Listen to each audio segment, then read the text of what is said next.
Welcome everyone to the Puckn Pod. My name is Joe. My name is Brandon. And I'm Paul. Well, gentlemen, we're back for another season of the Puckn Pod. This time, we're on camera. Hey! We're on YouTube. So hopefully we look good. We look as good as we sound. I think we will. I don't think it'll be a problem. But gentlemen, we have a lot to talk about.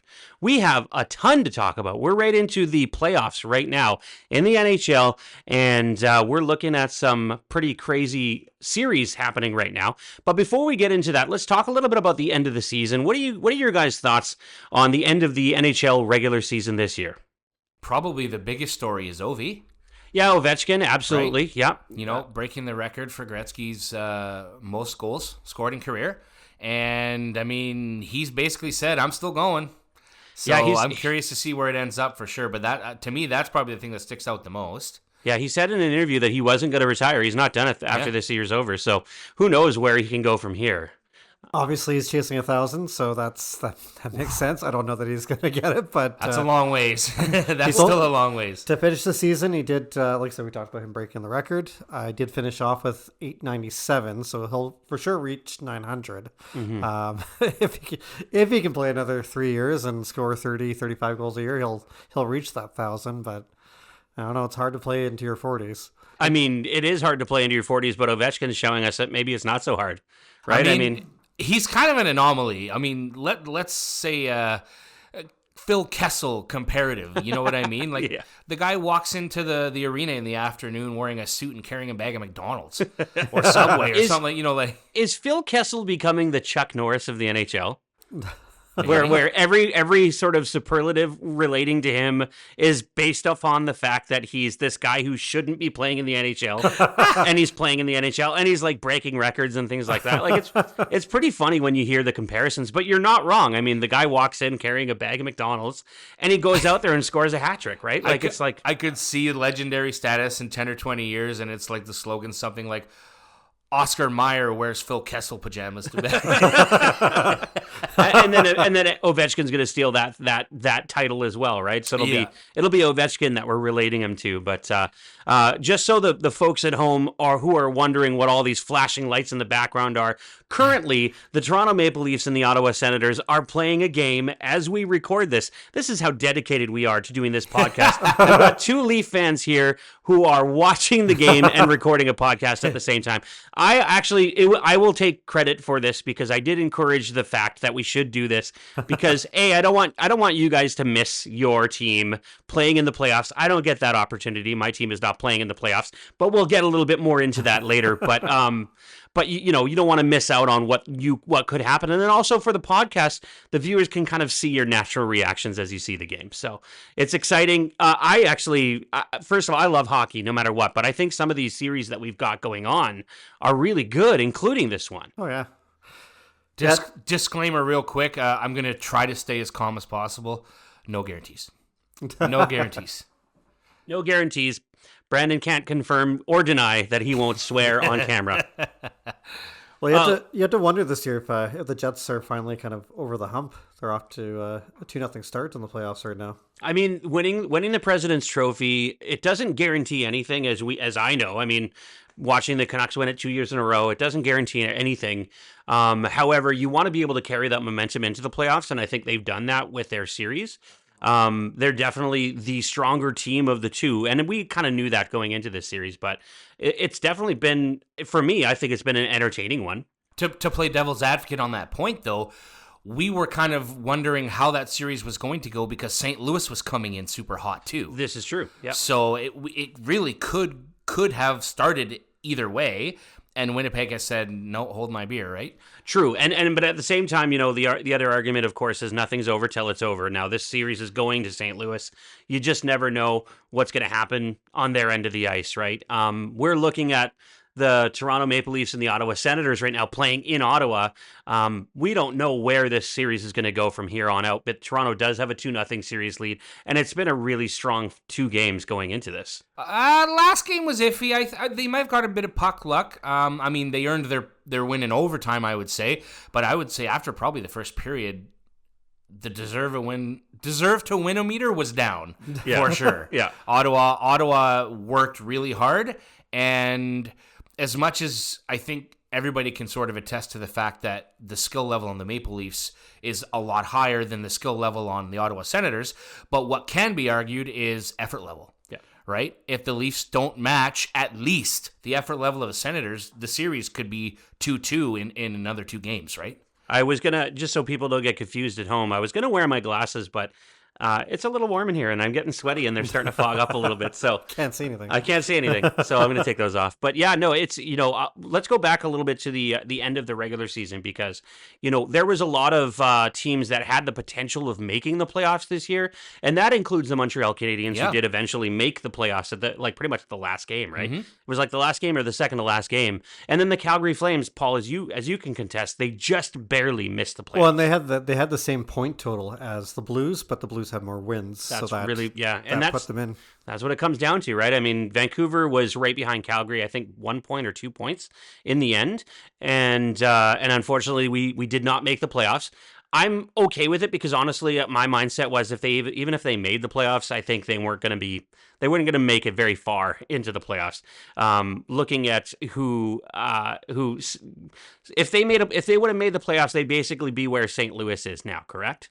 So they'd be playing Winnipeg. Yeah, like Calgary, or if we're talking about the Canucks, if they had made it, and it would be either them or Vegas, really, that they would end up playing, and that would not have been a fun series for Canuck fans. So I think in the end, we should be grateful for the fact that we're not seeing our team get destroyed out there. But at the same time, I think this is sort of another tangent, but I feel like the Canucks have a lot of work to do in the offseason, and I think they realize that, especially with the press conferences they had at the end of the year. I'm not even sure it took halfway through the year to sort of start stacking the odds against them for the rest of the season. That's right.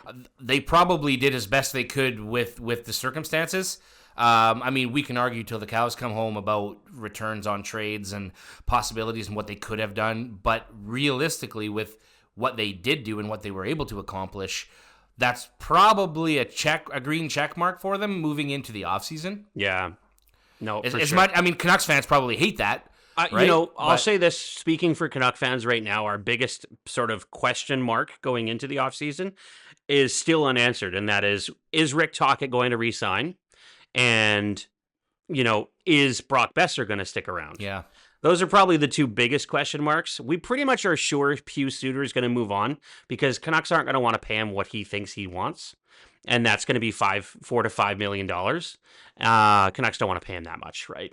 That salary cap going up might cause issues for teams. Yeah.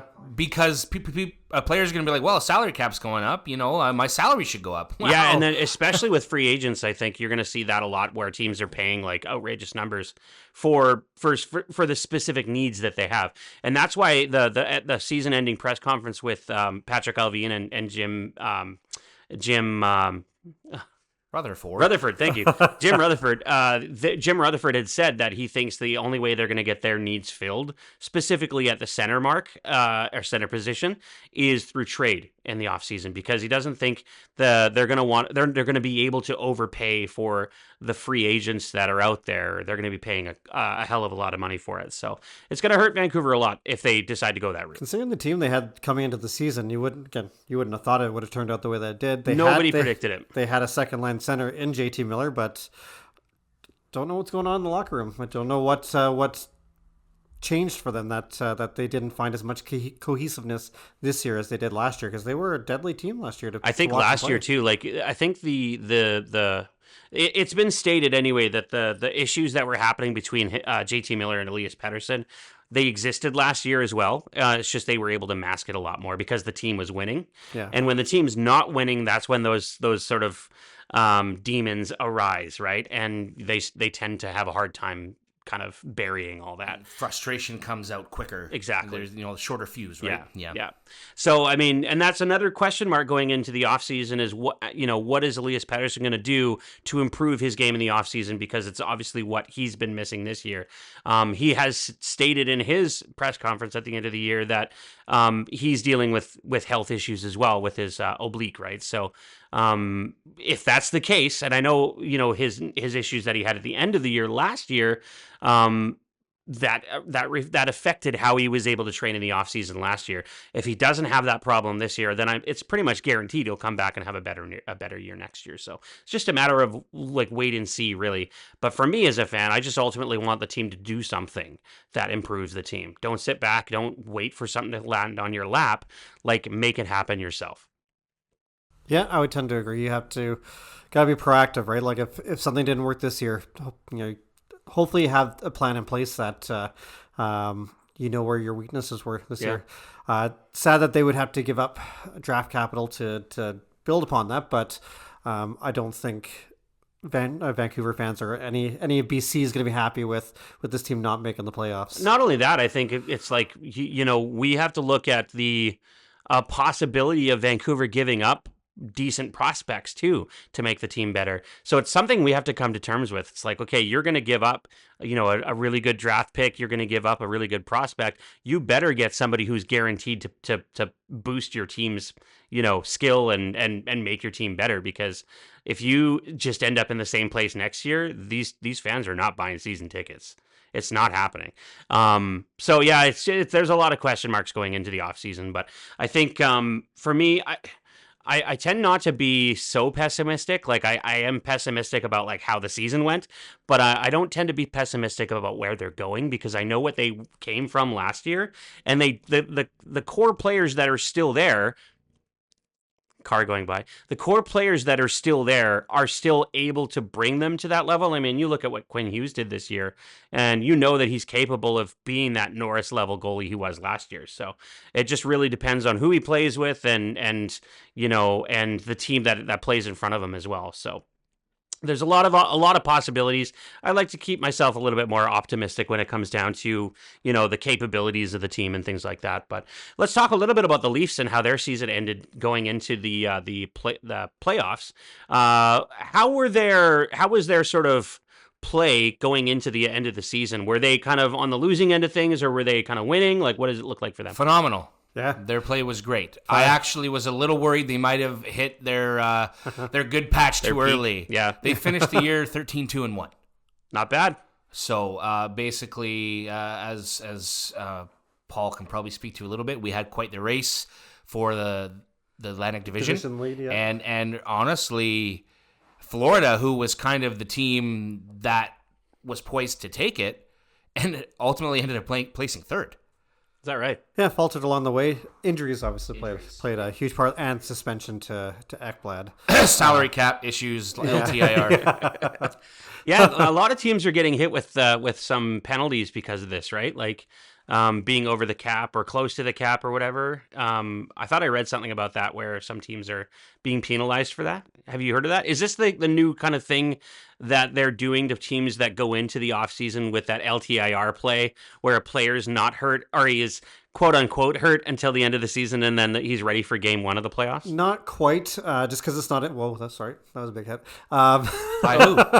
Not quite, just because the CBA, unfortunately, and Brandon's rewind it. CBA doesn't quite allow for that to happen yet because it wasn't written into it, right? So I think the CBA is up in 2 or 3 years, so that's probably going to be included. If I remember correctly, I think it's like next year, if I'm not mistaken. I think there's one more season, and then they have to, Yeah. So like negotiations will start like this year, kind of thing. What I have read / seen is that they're watching it and monitoring how this season ended closely. Yeah. With a few specific teams, and as an example, Florida was coming under a bit of scrutiny. And what they ended up doing was waiting one extra day to activate Matthew Tkachuk. Right. Because he was eligible to be activated, I think it's the day after the season ended. And it was like a day or two after that they actually, what's the word I'm thinking about? Like, reignited his contract? Reinstated, I guess? Reinstated. Yeah. And by the way, I'm keeping these little pauses in the show so that people on YouTube can see that we're trying to get the wheels are turning a little bit, yeah. And then they were monitored based on that situation. I guess luckily for Florida and Tampa, they had an extra 3 or 4 days off after everybody else started the play. Like they didn't start till Tuesday. And I think the playoffs had started the previous Thursday. Yeah, and I'm pretty sure Tampa was at 82 games while everybody else was like 80, 81 games. So they had a couple extra days off because of that. I remember seeing. I mean, that. I don't have a problem with those two teams just ripping each other apart, to be honest with you. But that's we were talking at the end of the season. I remember we were talking about me rooting for certain teams, and I remember Brennan had mentioned something about me not cheering for. I think it was Ottawa or the Leafs, and I was like, no, I'm going to watch this series because I love watching teams I don't like kill each other. And it's entertaining. I will say, like, I don't actually dislike really either team, but there are certain players on Ottawa I don't like, and there are certain players on Toronto I don't like, right? So there's one that I don't like. Yeah, so he's talking specifically on Ottawa, but box now. but yeah, like it's for me, it's entertaining. I love watching teams, because playoffs is a whole different beast, right? Like these guys are playing for something, and it doesn't matter what level of sport you're watching. It could be junior hockey, it could be like junior football, and it's still exciting because they're playing for something. They're trying to win a trophy. They're trying to win a championship. I just started watching the AHL playoffs the other day because, of course, the Abbotsford Canucks are playing, and it's so entertaining. It's so exciting. Playoff hockey is like there's nothing like it, And this is really interesting because the Abbotsford Canucks are playing in a best-of-3 series in round 1. Play-in series. Yeah, so basically it's like a play-in series. They have to win 2 games out of 3 to win the series. Abbotsford won their first game. They're now going to play game 2 tonight. In fact, as we speak, they're probably doing warm-ups. And sorry, Joe, we're not watching that. I know. Can you switch it over? But it's exciting, it's exciting hockey. So I'm excited. When we're done recording, I'll go home and I'll check out the end of the game and see what happens. But it's like it doesn't matter what level you're watching. Playoff hockey is exciting. And if you don't like the teams, it's even more entertaining because you love watching them throw those hits on each other and watch the total non-calls by the refs and stuff like that. It's crazy, the reffing in the playoff hockey.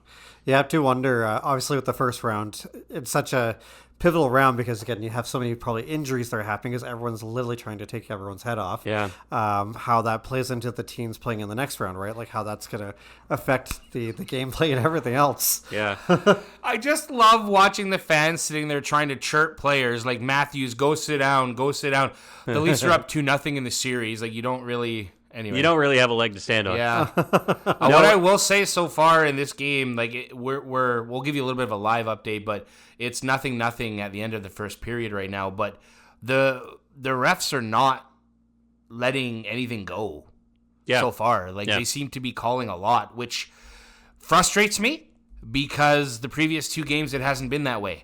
So how are these players, and I mean both teams, how are these players supposed to have an understanding of where that line is?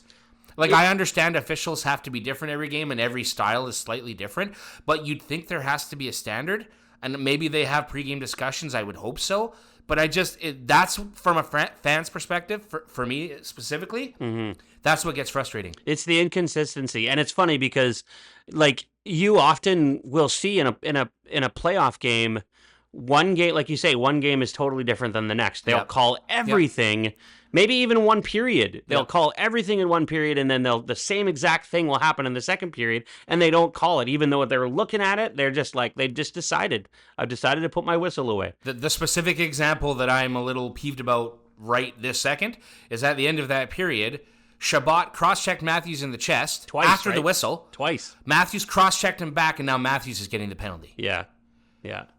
I don't understand it. Penalty, I don't understand that. Yeah, it's crazy. It's crazy. If you're going to let Shabbat do it, let Matthews do it. And then if they do it again, then they both go. I kind of wish that they would have a thing where the ref is being interviewed in the intermission or something, and he says, "Look, this is why I called that penalty," so that people can kind of get an understanding of what's going on.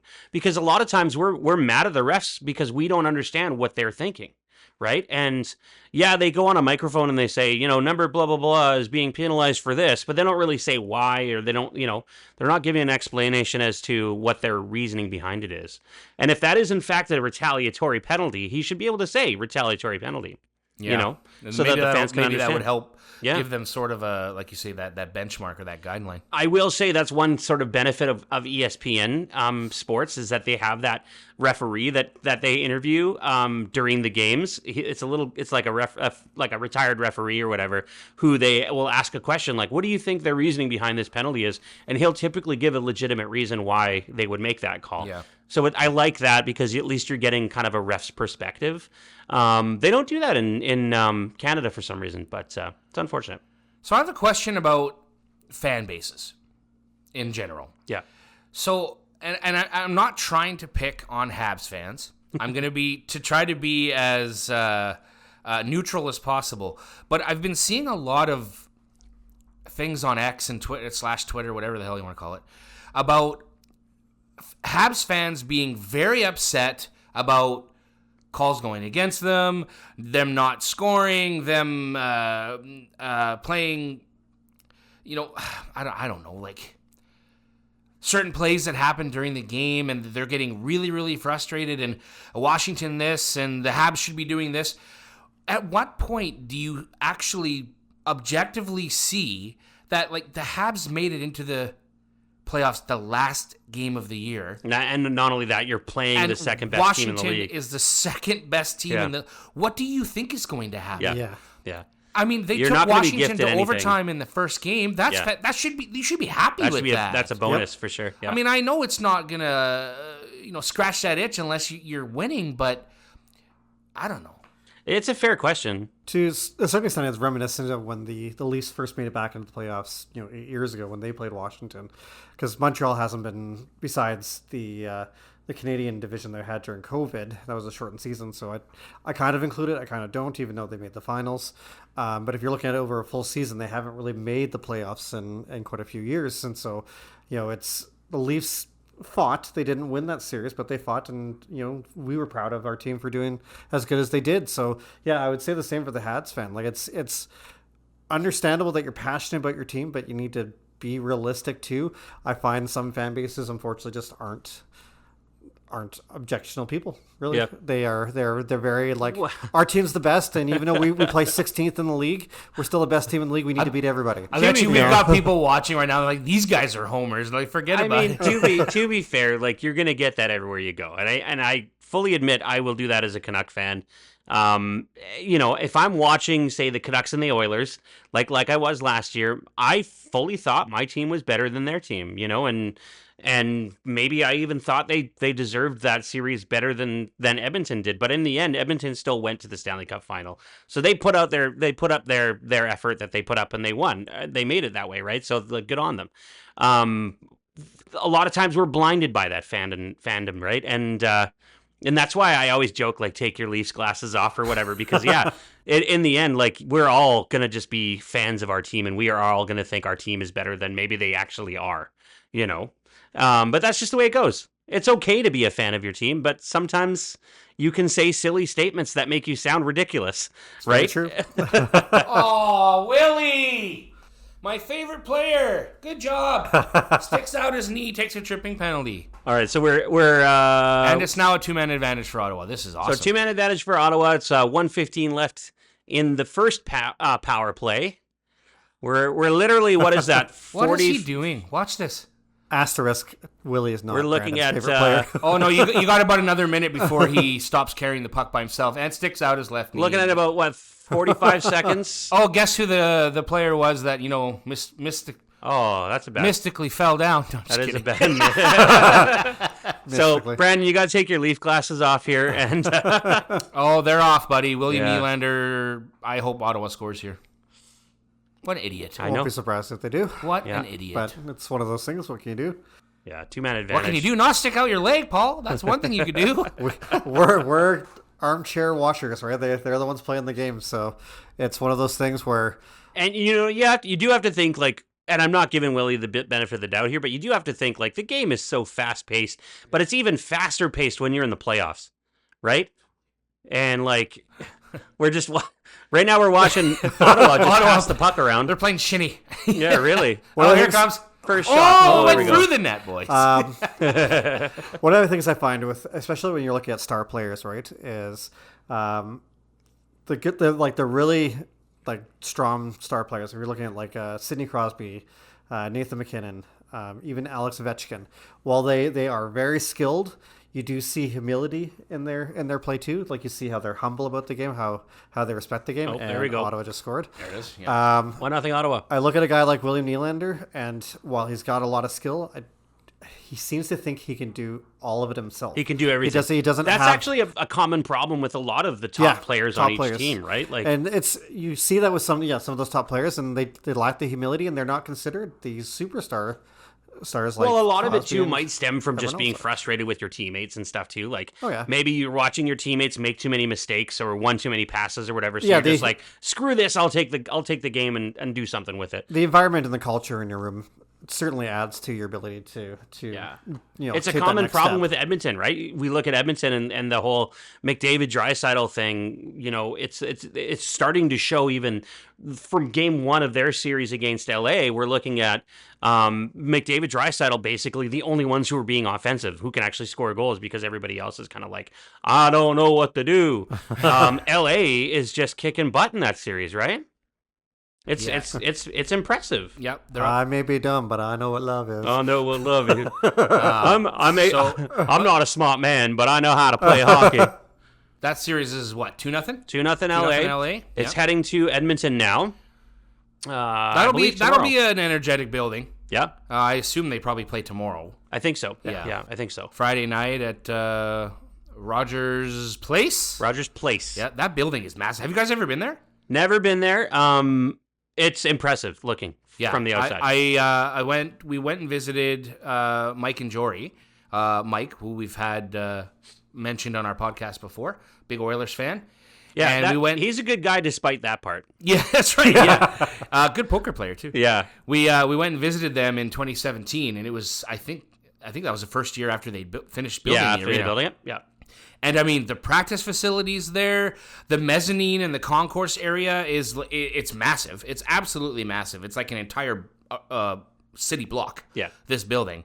And you walk in, and it's like that thing about the Jumbotron being massive. Yeah. It is massive, but what you don't also realize is how high it is. Yeah. Like, well, were you there for a game, or were you just no? there? We just snuck in and went and looked I inside believe the the arena. Jumbotron actually gets lowered. Oh, is that right? They raise Maybe it that's and what lower it it. is. Okay. Because I know for Vancouver, they do the same thing. When I went and saw Shane Gillis in Vancouver, the Jumbotron, again, was also huge. It was their brand new one. But it was raised up so that they didn't have, because they weren't using it for the event that I was watching. So I have never seen an opposing player chirp so much when their team is losing 2-0 in a series.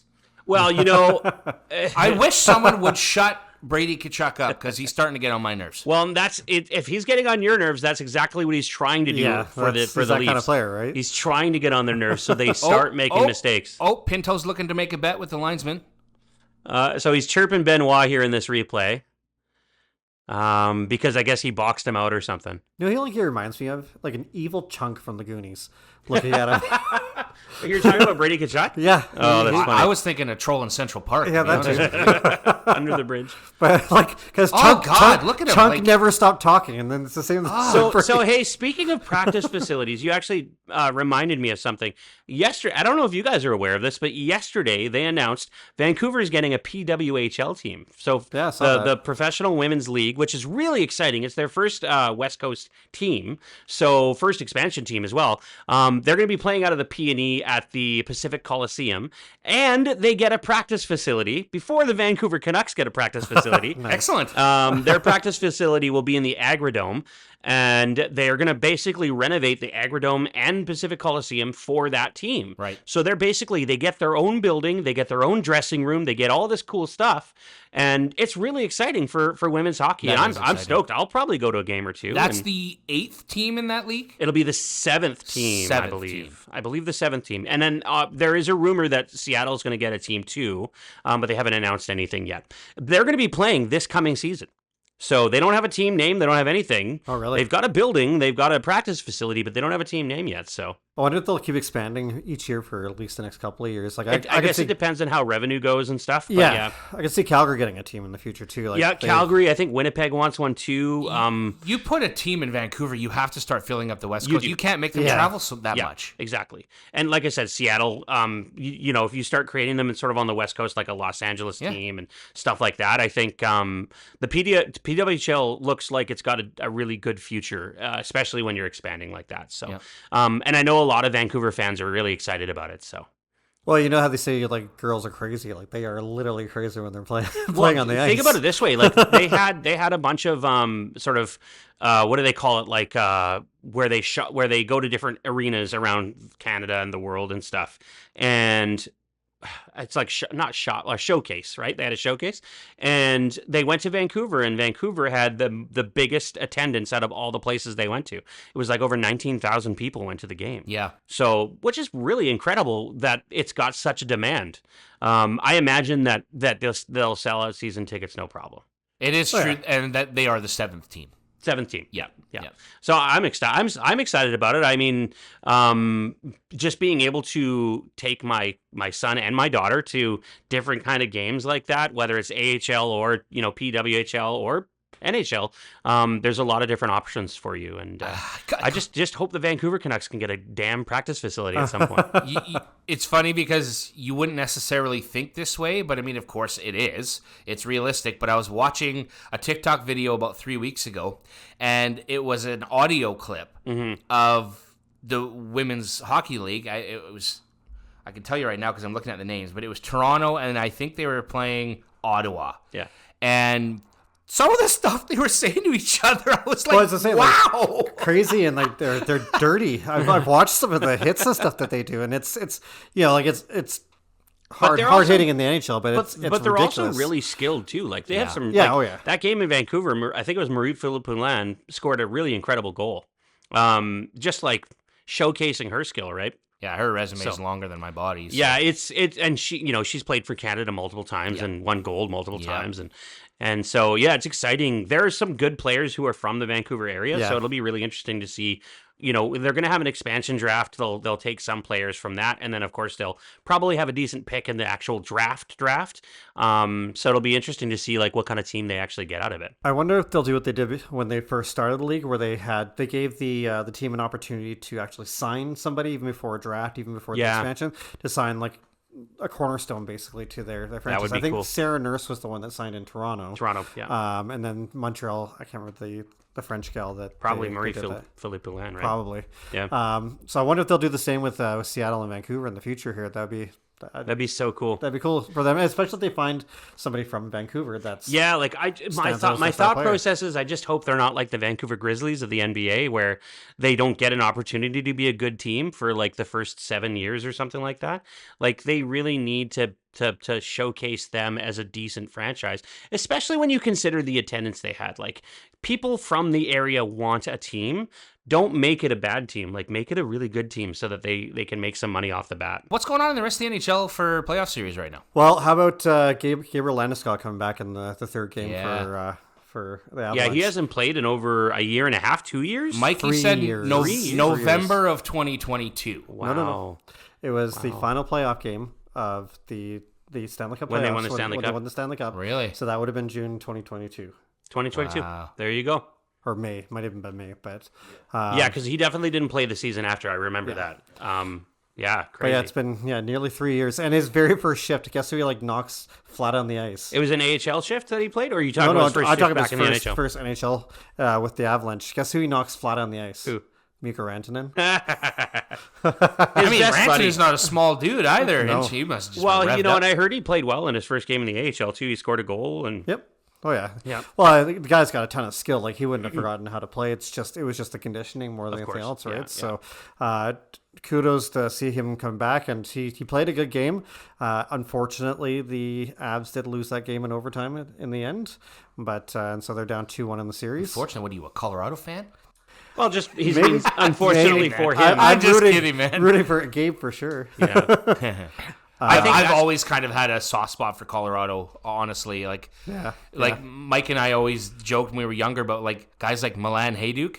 He always used to call him Milan Hedge Duck. Hedge Duck. I've never had a soft spot for Colorado because they always played Vancouver and they always beat Vancouver. Or about But that being said, I have respect for them for sure. Yeah. What about Alex Tanguay?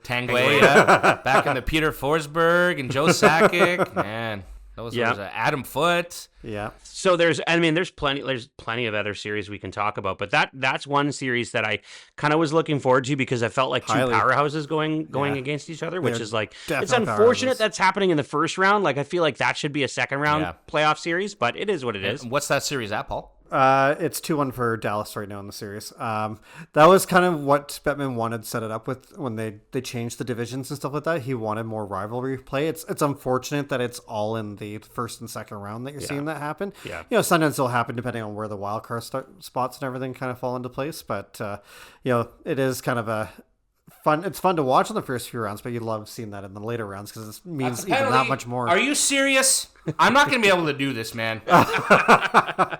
That is a worse trip than what Nylander did on Diver Extraordinaire earlier. You want that 2-man advantage. That's insane. This is what I mean. This is why it gets frustrating. That literally was worse. Toronto on a power play right now, so. There.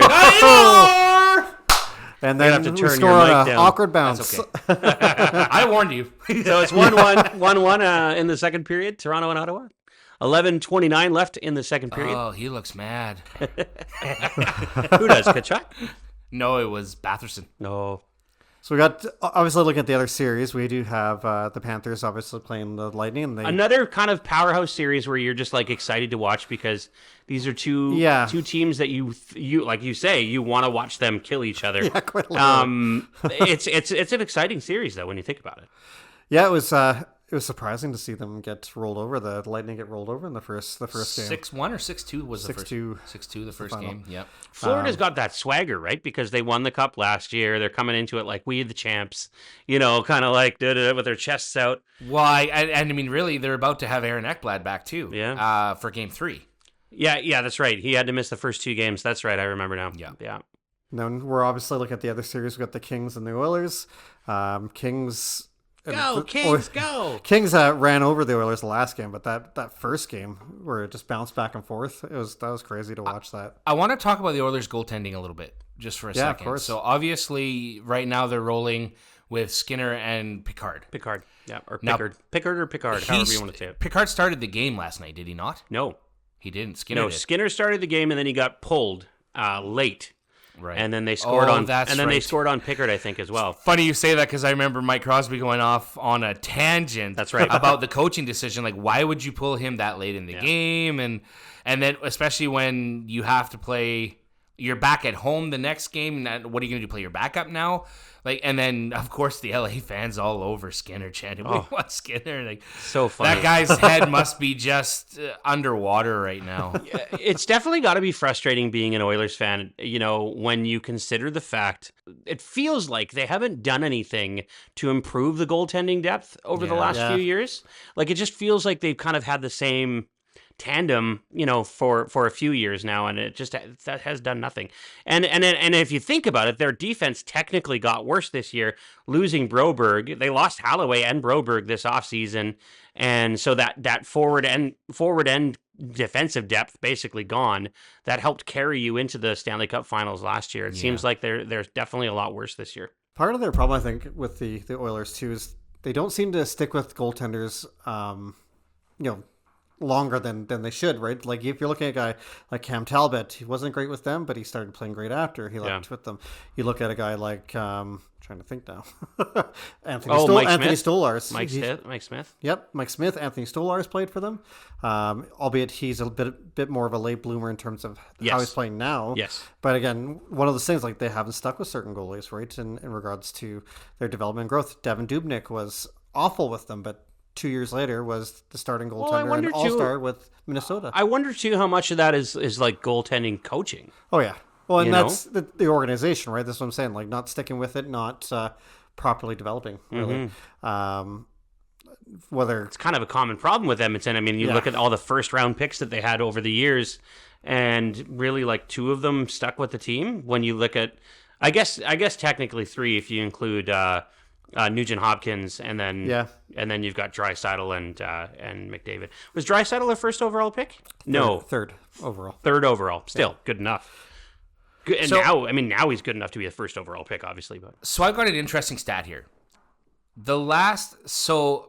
Stuart Skinner was drafted by Edmonton in 2017, and from what I can see based on this list, he's the only goaltender that they've drafted that's played for them since Devin Dubnyk, who was drafted in 2004. Wow.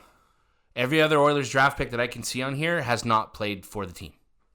Crazy. Goaltending, obviously, then, right? Yeah. So 2004 was Devin Dubnyk, and he ended up playing, it doesn't say what he did for Edmonton, but his career, he's played 542 games. Yeah. And then, Skinner in 2017, who's obviously playing for them now, and right now he's got a career of 174 games played. Right? So, clearly they aren't drafting goalies well enough to play and make it and stay in the NHL. Yeah. I see a couple of recognizable names on this list, but I don't think any of them are really... Was Pickard drafted by LA? No, I believe he was Colorado. But he played at LA, though, right? For some reason, Pickard in LA sounds familiar. Or maybe I'm just reading the future. Yeah. Maybe. He's going to sign with LA. Yeah. That's interesting stuff because, you can ask so many questions about, like, what is wrong with this team, right? When you go into it. But I know a lot of the Oilers fans definitely had the confidence because of last year going into this year when you really look at it and, with a wider lens and kind of realize, it's definitely not the same team that was there last year. Yeah, I would agree with that. New Jersey and Carolina. Yeah. That series is rough. Yeah. Did anything happen with Brent Burns from the other day? Did you guys see that he'd headbutted? No discipline at all. No discipline at all. It wasn't bad, but I think he got a penalty for it. Yeah. I just didn't know if something else had come. I don't even remember who it was that he headbutted. Kotkaniemi, maybe? Oh, no. They played the same That's team. his teammate, right? There was something had happened with Kotkaniemi that game, too. That's why he didn't get I disciplined. guess not, yeah. It's his own teammate. But yeah, and he was kind of smiling and smirking after. Like, it really wasn't a big deal, but it's still something you don't do. 100%, right? Especially with a helmet on. Like, yeah. Well, they're all worried about concussions and stuff anyway. Yeah. But that's a rough series. I watched game 1 and I'm like, oh my god. What's that series at now? 2-0 for Carolina. 2-0. I wasn't positive, but I was pretty sure that's what it was. Yeah.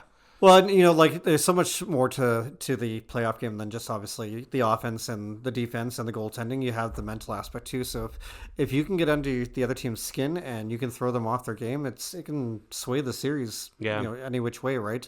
I look at when Calgary had their playoff run back in 2004. Nils Ekman was a grinder to a point where he completely frustrated the other team all the time, and you could see that they were not wanting to play against him because they were always skating away from trying to avoid his hits because he was making that much of a impact just with how kind of greasy and dirty his play was. Well, I think you can definitely kind of argue that with hockey in particular, it feels like a lot of, especially with playoffs, it's a lot of it. So you have to kind of ride the wave of emotion when it comes to hockey, where it's like you go into it, and I compare it to like when Ryan Reeves played on Vegas during the bubble year, right? And Vegas played Vancouver in round 3. And Ryan Reeves just basically kept trying to pick fights with everybody. That's what he did that whole series. So what his job was to get under everybody's skin, and I think that's exactly what Tkachuk is trying to do in this series. Just trying to constantly get under the skin of the Leaf players so that they make mistakes. Yep, and that's what he does. But a lot of times that also gets him in trouble, right? Yeah. And so it is a wave. You think about there's only so far you can go before you have to really kind of wake up. Oh, excellent. Oh, is he hurt? Yep. Speaking of Tkachuk, as we're talking about the Troll in Central Park. Troll in Central Park. Yeah, it's unfortunate some teams aren't in the playoffs this year because I feel like it would have been really fun to watch certain teams play other teams. Like a Battle of Alberta would have been fun to watch. Now you wouldn't have gotten that in the first round, I don't think, but I think it would have been fun to watch eventually. Well, was it the first or second round that Calgary played Edmonton 3 years ago? I want to say the second round. Was it the second round? Okay. Yeah, I think it was the second round. Because they got past whoever. It was when Lindholm got them through the first round or something like that, and then they played Edmonton, right? Was that during the bubble as well? I don't think I don't think it was the bubble. I think it was just before that. So, yeah. But yeah, that Battle of Alberta was good. Like Calgary took the first game. I think it was like 7-2, and then Edmonton won the next 4. Crazy. I was a little peeved. 2022. 2022. There you go. Yeah. The year after the bubble year. Yeah. Fans were there for that, I think. Yeah, I was really hoping they would have made it this year. Like I said, St. Louis going on that 12-game winning streak, that kind of it ruined everything. Yep. Yeah, But Calgary only won 1 game that series. Yeah. But, and then you think about, like, Minnesota was also starting to lose a lot during the end of the season. There was a chance that Vancouver and Calgary would have surpassed them if they'd have kept losing and if St. Louis had lost a game. Yeah. It would have been really interesting to see what happened, but then Minnesota started winning again. So. Minnesota's playing the Golden Knights right now. Series is tied 1-1, and Minnesota's up right now 2-1 and after the end of the first period. Oh, nice. Yeah, so there you go. Like, they obviously have found their stride. Vegas, I think, they have a tendency of... I don't know how to describe it other than they just have a tendency of like crapping the bed, like they just sometimes forget how to play hockey. They forget how to play as a team. I think a lot of it is individuals trying to pick up the game. We talked about, people trying to take over the game. I think a lot of times on a team like Vegas, they have too many people trying to do that, and it actually affects the team play. Vegas relies so heavily on the physicality Yeah. and the strong defensive structure that it sometimes lacks in their offense, right? Yeah. And if they have an off night with either one of those things, physicality or defensive setups, well, a team like Minnesota who has some serious offensive weapons, well, there you go. Yeah, and they play a really obvious, good structured game, too. They do. Minnesota does, yeah. That's another kind of soft spot I've had over the years is a team like Minnesota who just plays sound, structural, hard, grinding, high-effort hockey, right? And they've done that consistently. Year after year. So it's one thing you can kind of expect with Minnesota is that they're always going to kind of bring that game and bring that structure to their game. You just have to, as a team playing against them, you just have to figure out how to be a better structured team. Well, how about their players that, in regards to like, you have some prospects that have a lot of hype. I don't ever remember there being a large amount of hype about Kaprizov or Matt Boldy, yet they have transformed that team. Boldy's been incredible for Minnesota. Yeah. And Kaprizov too, but Boldy specifically, he's one of those players where it's like, I think of Vancouver, who they had an opportunity to draft him when they drafted Paul Colson instead. Same goes for Cole Caulfield. They had an opportunity to draft him, and they got Paul Colson instead. Boys, Michael Phelps is at it again. Wait, that's a dive, dude. That's Stützle. You were bad. You were just showing him respect. They better not be giving a penalty to the Leafs. So to be fair, I will agree with you. I don't think that's a dive per se. I think what happened was it's a situation where he was trying to get away from his knee and he threw his body out of the way. That's the key. And if the refs are calling that a penalty, then that's on them. Yeah, it's most definitely a dive, even when he's throwing his body out of the way, right? No, but I don't think he's doing it for the intention of drawing a penalty. It's still yes, he is, Joe. The guy's been fined twice for diving. So they're calling it a tripping penalty. Yeah, that's frustrating, man. What can you do? You could literally see in that slow motion replay, the leg barely makes contact, and then his body, his upper body shifts, and then his lower body shifts after because he's purposely trying to. Oh, never mind. I'm not allowed to say bad words. I think any one of us has tried doing that in NHL 24, and it doesn't work out that way. It doesn't work out in our favor. Well, you do the hits in NHL 24 or 25 and you're halfway across the rink. There should be a dive. There should be a dive option in that game where you could draw a penalty. That'd be so much fun. Draw penalties. That'd be funny. We always play 3v3 anyway. Yeah, so constant penalty shots. That'd be really funny. Is there any other series that we haven't talked about yet so far in round one? Really, we haven't really covered much on the Jets and the Blues. Oh, yes, the Jets and the Blues. We talked a bit about, obviously, with the Jets winning the President's Trophy, but just in regards to the series itself, the Jets have looked very dominant for sure. And they've got a 2-0 lead, correct? They got a 2-0 lead. St. Louis is up on them right now in the third game. There you go. And they're playing in St. Louis. They're playing in St. Louis. So that home ice advantage always plays a huge factor. And Winnipeg, obviously, when you go to Winnipeg, they have probably some of the loudest fans in the league next to. Which is hilarious when you think about it. During the regular season, the big problem with Winnipeg is they can't get people to go to their games. And then during the playoffs, they turn it on. So, good on them for showing up. But like, really, one of the most famous statements in hockey is you're never out of a series until you lose at home, right? And so St. Louis is showing they're going to play well at home. Winnipeg has to come out and figure out a way to be the better team, away from their own ice. The Shen brothers. Yeah. Huh? Yeah. Playing against each other. Shen. I haven't watched much of that series. I'll have. Wait, are they? No, didn't Braden Shen get traded? Am I wrong? No, he stayed at St. Louis. He was on the block. That's right. Yeah. He never got traded. Lots of rumors that he was going to. You know who I'm thinking of is the Tanev brothers. Yeah, that's who I'm thinking. Think about it. Toronto and Winnipeg both made the final. It'd be Tanev versus Tanev. So that'd be cool. That'd be cool to see. I'll buy that for $1. Yeah.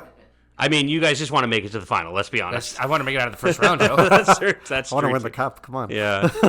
Don't we all? Now, just take off your Leaf hats for a second. And I'm going to say that a lot during this podcast, especially while the playoffs are happening. But take off your Leaf hats for a second. Let's think about the Canadian teams playing in the playoffs right now. Is this the year that a Canadian team has the potential to win the cup? Probably the most set up for it. Probably the most probability. Yeah. Yeah. Like I would say based on how many teams are playing from Canada, or the skill of the teams, or like what makes you say that? I would say my thought process is behind the Canadian teams that played the best during the regular season. Yeah. They dominated their divisions, right? Winnipeg was very close to they didn't win the Central. Winnipeg. Oh, they won the President's Trophy. President's Trophy, yeah. And then Toronto won the Atlantic. Yeah. And so those two teams, one from the West, one from the East, they positioned themselves so well, especially down the stretch of the season. Then you get a team like Montreal who just kind of squeaks in. Ottawa, they clinched a playoff spot with a week or two to go, but they were still in that last wildcard spot, or the second to last wildcard spot. Well, and when you put it that way too, if you consider Ottawa in this specific picture, once this series is over, I'm talking about round one between Ottawa and Toronto, that's one Canadian team that's gone. That's right. Yeah. So you're eliminating one Canadian team. And then you look at Edmonton and LA. Edmonton got, I think, third in the Pacific, if I'm not mistaken. I believe Vegas won the Pacific, and LA got second, if I'm not mistaken. That's right. Yep. Yeah. So Edmonton finished third in the Pacific. They really underplayed. They didn't finish where they were expected to finish. Yeah, they were expected to be top of the division. And having said that, they ended the year on a 7-3 run, though. So, I mean, Now, you have to ask yourself, who are they playing to get to that point, though, too, right? There's a lot of different sort of things you have to take into consideration. But look at also the way they're playing against LA in this series. It does appear to me like LA has their number. I really feel like LA is probably going to win this series. I don't want to say that they're going to, but it just sure as heck looks like it with the goaltending that Edmonton's coming out with. Yeah.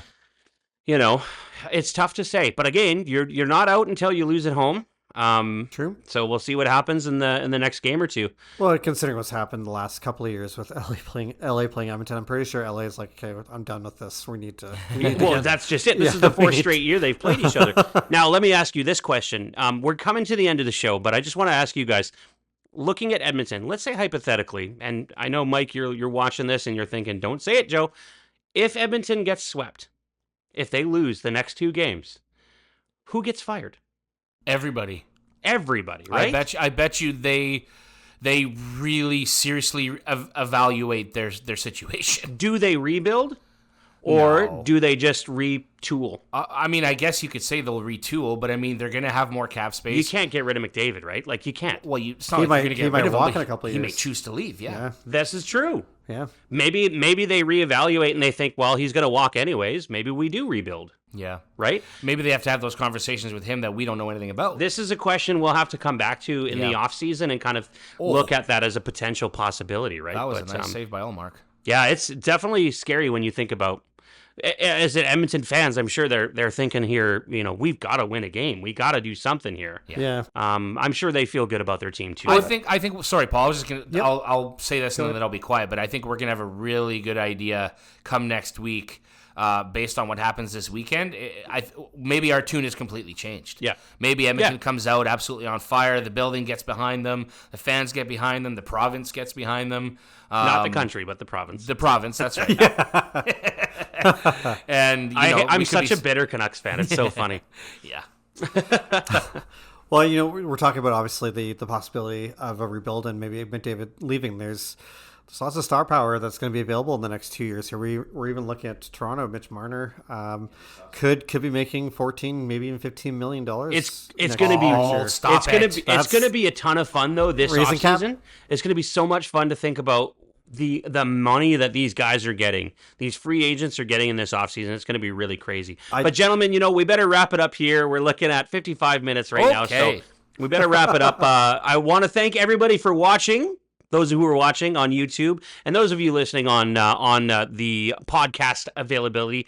We're all over the place when it comes to availability, but you might be listening on Spotify, you might be listening on iHeartRadio, anywhere you possibly get your podcasts. We appreciate you listening. And of course, don't forget you can reach out to us on our social media. We're available on X, formerly Twitter. We're on Facebook. We're on TikTok. We're all over the place. And of course, YouTube as well. So make sure you guys reach out. Leave a comment. Let us know how you feel about the show. If there's anything you want us to talk about, please let us know. We would love to discuss those discussions. Gentlemen, how do you feel about this episode? I mean, it's mainly just watching hockey and talking hockey. But yeah, I mean, I just wanted to add to that. If you guys wanted to see Brady Tkachuk in the wild, check out the National Geographic channel. Or watch Child's Play. I thought trolls were fictitious. Gentlemen, once again, thank you so much for another great episode. My name is Joe. My name is Brandon. And I'm Paul. We will see you guys in the next one.